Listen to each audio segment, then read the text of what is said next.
উপস্থাপিকা অপবিশ্বাসকে প্রশ্ন করেছিলেন, আপনার পিছনে যে ছবিটি আছে সে সব সময় আপনার ভাবনায় থাকে।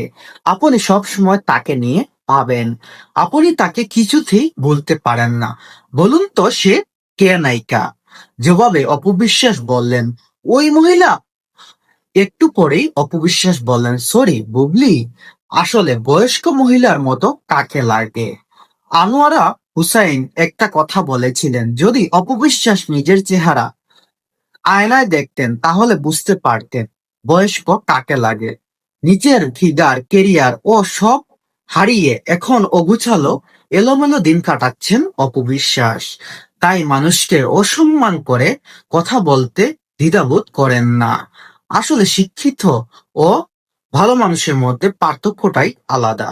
অপবিশ্বাস শিক্ষিত না হলে কিন্তু তার আচার আচরণ, ব্যবহারটা সবার থেকেই আলাদা। অপবিশ্বাস কত যুগ যুগ যাবে কিন্তু অপবিশ্বাসের মতো মানুষ এখনো আর খুঁজে পাওয়া যাবে না।